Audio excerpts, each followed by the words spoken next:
Hi! In this video I wanted to talk about the problems with gishes in tabletop role-playing games. Maybe some people are unfamiliar with this.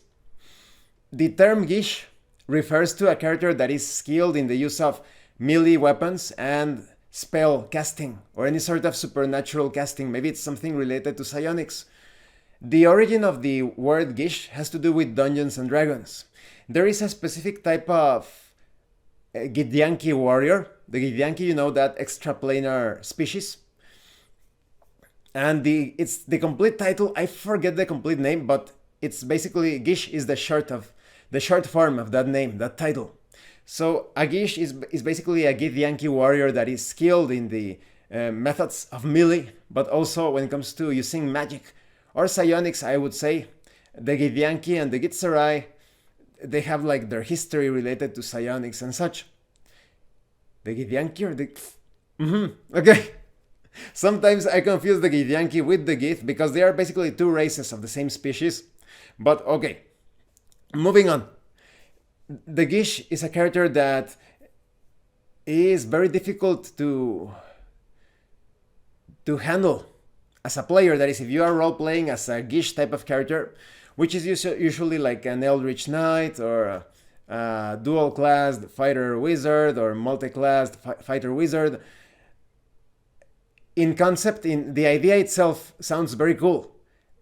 And personally, that's why I played Paladin most of my life. When I participate as a player character, I have been sticking to Paladin. But even though the Ranger was my first character class in a tabletop RPG, once I got the notion that there was this class that you can fight with a sword, but you can also use healing hands and spells and all of that, lay on hands. So I thought that was really cool. Because the few times that I played as a fighter wizard, I got completely destroyed. And I also saw different players in my games and in other games that they get destroyed, crushed so easily. And why is that? Because it is quite natural for you to have a tendency towards a particular style. Let's go very simple. You have your fighter wizard. A lot of players attempt to be like a tank, like a melee combatant, because they have the fighter, but usually as a gish, you have some restrictions when it comes to your armor.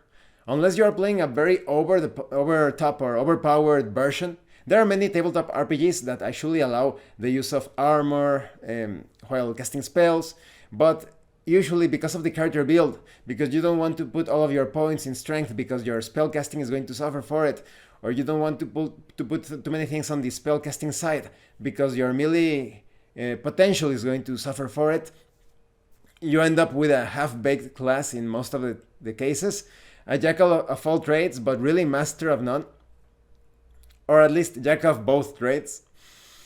So when melee starts, sometimes you forget that you are also a caster and you try to take on the foes as a melee class or full-time melee and you get destroyed. Sometimes it's the other way around. Maybe you have a tendency towards spellcasting and you fight just like a spellcaster and you forget that you are also useful in melee and you go toe-to-toe with a sorcerer or a wizard or whatever and you get destroyed in a spell duel.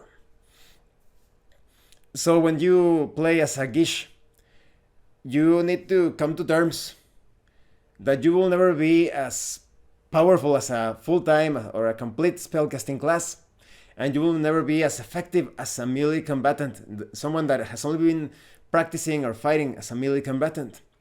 Some say that this is realistic, because in real life you cannot learn everything.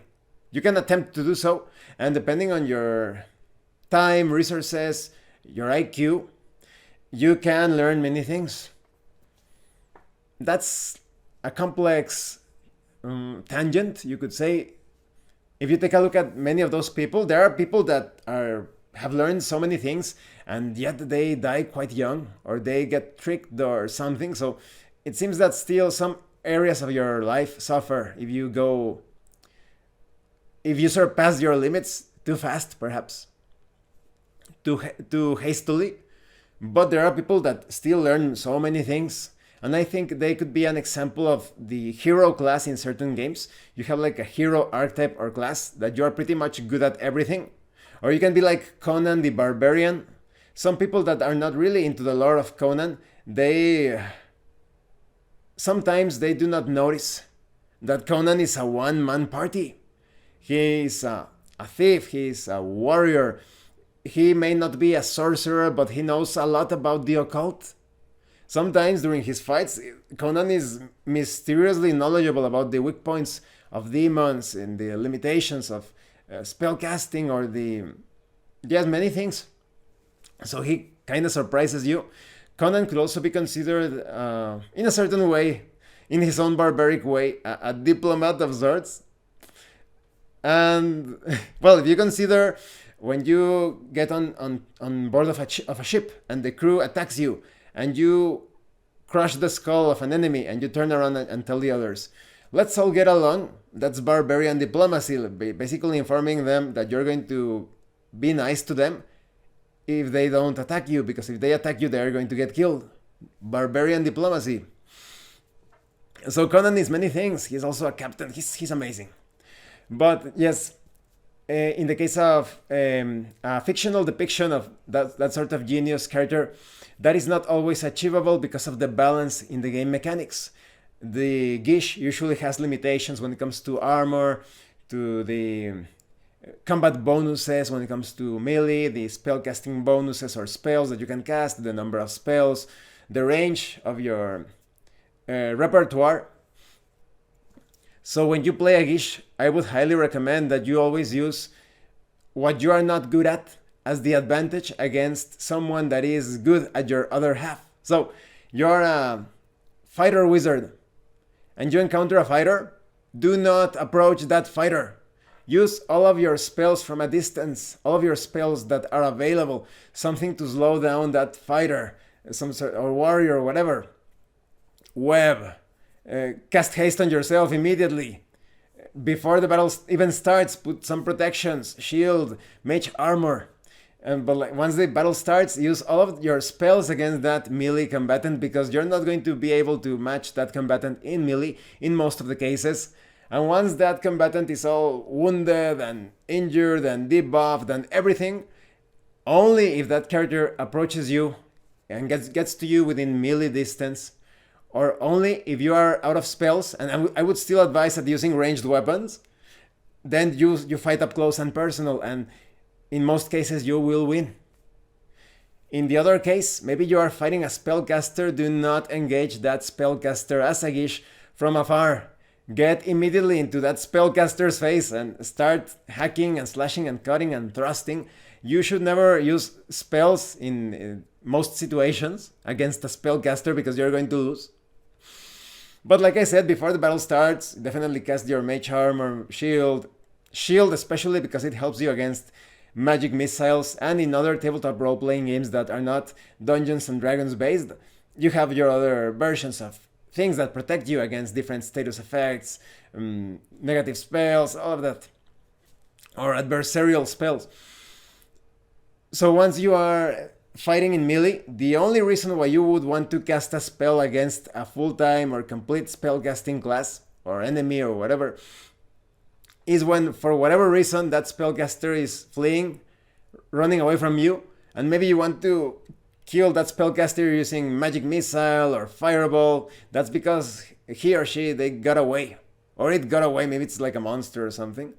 So taking that into consideration, I think it is possible to play a Gish character class efficiently, effectively.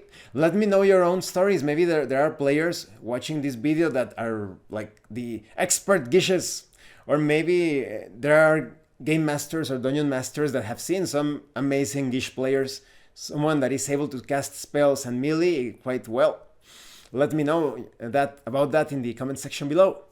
So thank you for watching my video. This is pretty much it. As always, thank you for your likes and your comments and for watching all of my videos. Thank you so much to those of you that are going the extra mile to support the channel. If anyone else wishes to further support the channel, the information on how to do that will be in the description below. And remember, it is better to roleplay and fail in character than not to roleplay and fail as a player. Once again, thank you, and see you later.